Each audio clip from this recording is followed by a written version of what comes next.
All right, let's dive into something pretty interesting today. Kristen Butler's book, The Key to Positivity. You know, that whole idea of get comfortable being uncomfortable? Well, she kind of flips that on its head. She actually suggests that all that discomfort might be what's holding us back. Yeah, and you know what's really fascinating? She's not talking about, just like bubble baths and Netflix. She's actually built a whole framework around the idea of like a true comfort zone, one where we can thrive and get things done without like pushing ourselves to the limit all the time. I mean, that's something I think we can all relate to, right? Who hasn't felt burnt out? Especially with that whole hustle harder thing everywhere you look. Oh, yeah, for sure. And Kristen's story is a great example of that. So she grew up thinking comfort equals failure. And, well, that led to years of just overworking and eventually, total breakdown. It's almost like she was living in what she calls the survival zone in the book, you know? Pushing through, but at a big cost. I know I've been there, feeling like I had to be stressed all the time just to prove I was working hard enough. Yeah, it's a trap. It's easy to fall into. And Kristen actually points out that this whole thing about success and discomfort, it really took off back in 2008. Think back then, a lot of us were just starting our careers. Lester Dare White, he did this research on performance management, and it became really popular. And that kind of set the stage for this whole hustle culture we've got now. But what if there's another way to do this? Like, what if, as Kristen says, we could actually get more done by embracing our real comfort zone? That's the big question, isn't it? And Kristen, she spent 2 decades observing all these high achievers, and she actually says the way we usually define the comfort zone, it's incomplete, maybe even misleading. It's not about being stagnant. It's about, creating this solid base we can grow from authentically. So it's more about finding that balance, right? Where you're challenged, but not like overwhelmed, engaged, but not, totally stressed out. Yeah. Exactly. And that's where this idea of the 3 zones of living comes in. So you have the comfort zone, like we've been talking about. Then there's the survival zone, where a lot of us end up pushing ourselves way too hard. And then there's the complacent zone, which is more about fear and not taking action. I think a lot of people would say that being in that survival zone, yeah, it's stressful, but at least you're getting stuff done, you're being productive. But Kristen's saying that's not always true, that it can actually mask some deeper issues and even lead to burnout, just like it did for her. Yeah, that's a really important point. And it connects to another fascinating idea in the book. That idea of always pushing yourself outside your comfort zone. Well, it can actually damage your self-esteem and your self-trust. I can see that. It's like Yeah. if you're always being told you're not good enough, you start to believe it. Exactly. Kristen uses this comparison to a child being forced into a situation they're not comfortable with. If that keeps happening, it can give them this negative self-image, and they won't trust their own gut. And that can stick with them, even as adults. So if we're always focused on what we should be doing or who we should be, we miss the chance to really connect with who we are right now in this moment. Exactly. And that's where her idea of the expanded self comes in. Imagine a future you, like the you who's already accomplished everything you're working towards. That's your expanded self. Okay, so let's say my expanded self is this, successful entrepreneur, confident, comfortable in their own skin. How would they handle something like, I don't know, a networking event? Like, I tend to get nervous, tongue-tied in those situations. What would my expanded self do differently? That's a great question. I think your expanded self would walk into that room with ease and confidence, knowing they have something valuable to share. They focus on connecting with people, not just trying to impress everyone. So it's about like channeling that future version of ourselves, embodying that confidence, even if we're not quite there yet. That's so interesting. And Kristen gives you all these tools to help you do that. One of the best ones is the C pyramid. Okay, break that down for me. The C pyramid, it stands for safety, expression, and enjoyment, right? So it's about creating this sense of comfort, this well-being on every level, kind of like building a really strong, beautiful home for yourself, but on the inside. Exactly. It's like a blueprint for your inner sanctuary. Oh, So the base is safety, defining your boundaries, your needs, creating that feeling of security. Then you have expression, aligning your actions with who you really are. Then finally, enjoyment, finding joy in your everyday life. got it. And this pyramid isn't just theoretical. Kristen gives you actual exercises you can do to build each level. Like for safety, she talks about identifying your needs and creating this comfort zone vision board. And for expression, there are exercises to help you connect with your authentic self and make sure your actions are matching your values. Exactly. And these exercises, they're designed to help you expand your comfort zone gradually, so you're not just jumping into situations that make you super uncomfortable. So instead of get out of your comfort zone, it's more like build a bigger, stronger comfort zone from the inside out. Right. And that's how you create lasting change and reach your goals without burning yourself out. Wow, this is already making me rethink the way I approach, well, everything. We're just scratching the surface here. There's so much more in the book. But before we go on, I'm curious, thinking about your own life, your own goals, what part of that C pyramid feels most important to you right now? That's a good question. I think for me, it's expression. I often catch myself doing things either because I feel obligated or because I think I should, not because they're things I'm truly passionate about. That's something a lot of people struggle with, and it's something Kristen addresses directly in the book. Yeah. She gives you tools and exercises to help you connect with who you really are and create a life that feels more aligned, more fulfilling. This is already making me rethink some of my own habits and choices. Yeah. I'm definitely inspired to dig deeper into Kristen's work and see how I can use these ideas in my own life. I think you'll find it empowering. Kristen's whole approach is about giving you the tools to create a life you genuinely love, a life that's full of joy, purpose, and, where you can express yourself authentically. And that kind of leads us to a really cool point that Kristen brings up. It's about the connection between, habits and identity, something I think we all deal with, especially when we're trying to, change things up in our lives. It's funny you should mention that because I've been trying to, get into a good morning routine, but I keep hitting that snooze button. What does Kristen say about breaking those old habits, those old patterns? Well, she says that our habits, like the mental ones and the physical ones, they actually kind of shape how we see ourselves. So let's say you always hit snooze. You might start to think of yourself as, not a morning person. So the actions kind of feed the belief, and then the belief makes it even harder to actually change the actions, like a vicious cycle. Exactly. And that's where her idea of discipline versus consistency comes in. She says, if you're just relying on willpower to build new habits, it's like, I don't know, trying to run a marathon on an empty stomach.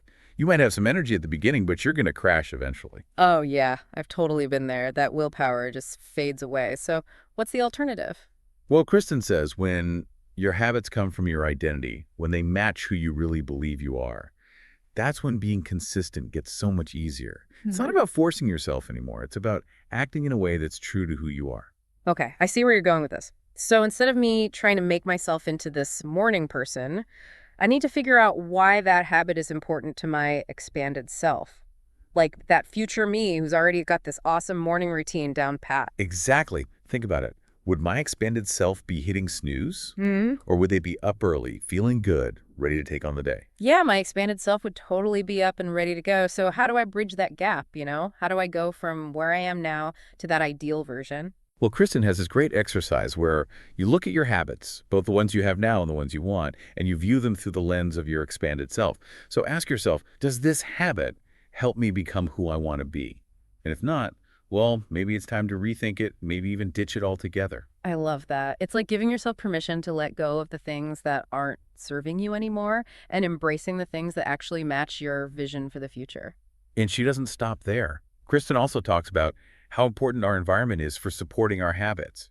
She compares it to creating a garden. Like if you plant seeds in bad soil, they're not going to grow. Right. So if I'm trying to get into writing every morning, but my desk is a mess and my workspace is just blah, it's going to be so much harder to stick with it. Exactly. You're fighting an uphill battle there. Yeah. But if you create a space that's, inspiring, it naturally supports the habit you're trying to build. She even suggests, imagine your expanded self living in your space for a week.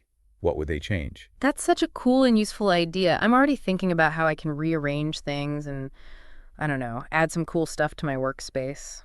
And speaking of taking action, there's this other powerful concept she talks about, pivoting. Sometimes the best action to take isn't about pushing forward. It's about pausing and reassessing where you're headed. It's like that saying, sometimes you gotta slow down to speed up. Yeah. Kristen tells this story about her friend Marcia. She was feeling totally burned out with her job, She felt like she needed a big change. But Kristen, she suggested something surprising. She told Marcia to take a whole week and just do nothing, just relax and do things that brought her joy. Really? That's pretty counterintuitive. I'd probably tell her to update her resume and start networking. Right. But Kristen could see that Marcia needed to reconnect with herself first, before doing anything externally. And guess what? During that week off, Marcia had this breakthrough.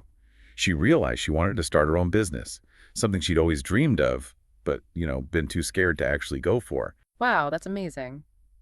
It just proves that sometimes the most productive thing you can do is actually, like, not do anything, or at least do something completely different. Kristen calls it action from alignment. So it's about taking steps that feel good to you, that line up with your intuition, your values. Not about forcing things or struggling, but more about like flowing. Yeah, that makes so much sense. When you're really in tune with yourself, taking action feels easy and fun, not like some chore. She also talks about solution-centric thinking. It's about approaching problems from a place of peace and confidence.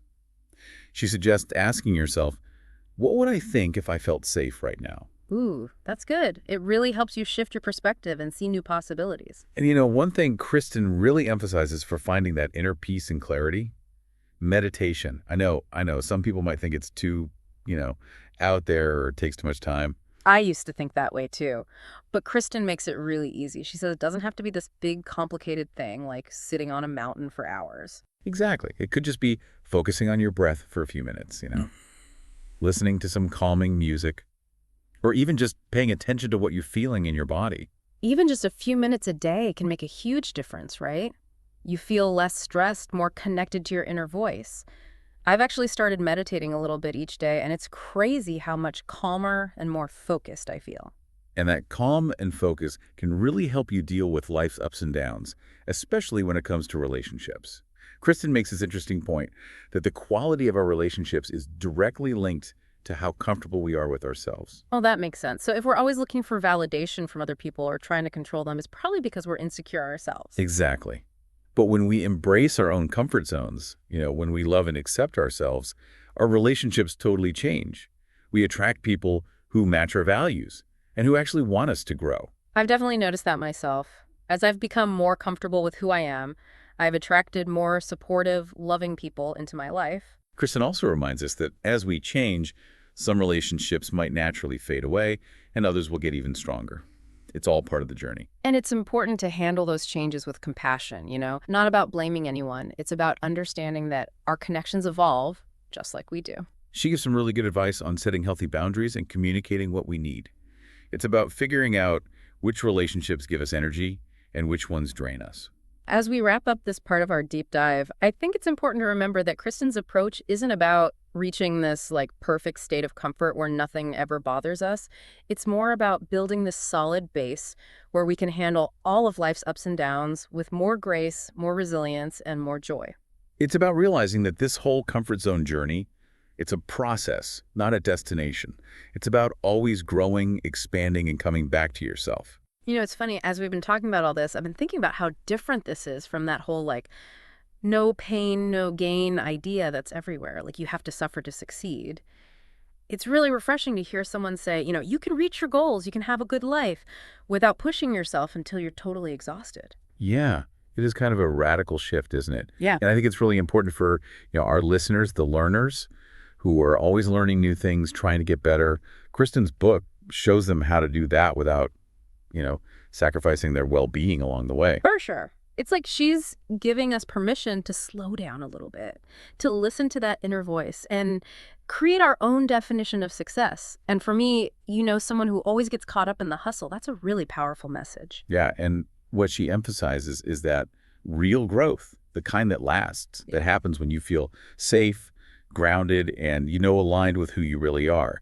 It's not about forcing yourself to do things that make you uncomfortable. It's about expanding that comfort zone in a way that feels good, that feels empowering. So it's not get out of your comfort zone. It's more like build a bigger, stronger comfort zone from the inside. You're creating this solid base, and then, you can reach for your goals without feeling like you're going to fall apart. Exactly. And her book, The Key to Positivity, it's packed with tools and techniques to do just that. The C pyramid, the create with comfort process, the rare method. She gives you a whole roadmap to create a life that's not just successful, but a life that feels good, a life that matches what you believe in. And I like that she doesn't try to make it seem like everything's easy. She knows there will be challenges. There will be times when you feel uncomfortable, you hit roadblocks. Of course, life's messy. You can't avoid all the bumps. But what she does is she reminds you, those challenges, they're not failures. They're chances to learn and grow.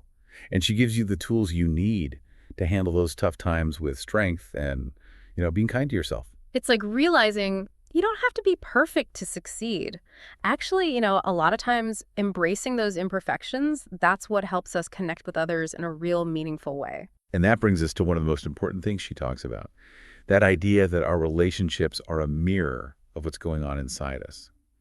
When we feel good about ourselves, when we're comfortable with who we are, we attract people who are supportive, who respect us, who inspire us. It's like that saying, what you're looking for is also looking for you.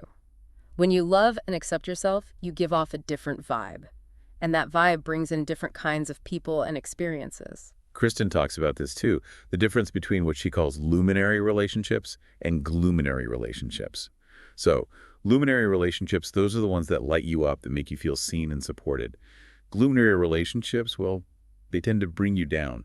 And, you can learn from both kinds, but it's really important to pay attention to the energy you're letting into your life. As you get more comfortable with yourself, you naturally start to attract more of those luminary relationships, the ones that really feed your soul and help you grow. Yeah, it's about realizing you get to choose who you spend time with. Choose people who bring out the best in you. And that feeling of empowerment, it goes for every part of your life, even your work. Kristen says, when you work from a place of comfort, when things are aligned, you're more likely to be creative, productive, and successful. And not just successful in the way we usually think about it, but successful in a way that feels good, that feels meaningful. It's about finding work that matches your passions, your values, your unique skills. And realizing that success doesn't have to mean sacrificing everything else. You can reach your goals and still prioritize your health, your relationships, your happiness. Exactly. She wants you to challenge that belief that you have to be miserable to succeed. She shows you that it's possible to have both. And actually, when you embrace your comfort zone, you're setting yourself up for success and happiness. So as we finished up this deep dive into the key to positivity, I want to leave you all with this question. What if you could achieve your dreams easily? What if success wasn't about struggle and sacrifice, but about, alignment, flow, and really being yourself? What kind of life would you create if you knew you could do it from a place of comfort, confidence, and joy?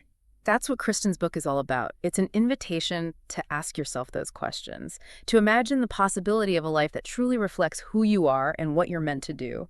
And she reminds you, you don't have to wait. You can start creating that life right now, one small step at a time. So go out there and embrace the power of your comfort zone. Create a life you love, a life that lights you up, a life that makes a difference. And remember, you are capable of amazing things, especially when you're coming from a place of ease, joy, and being true to yourself.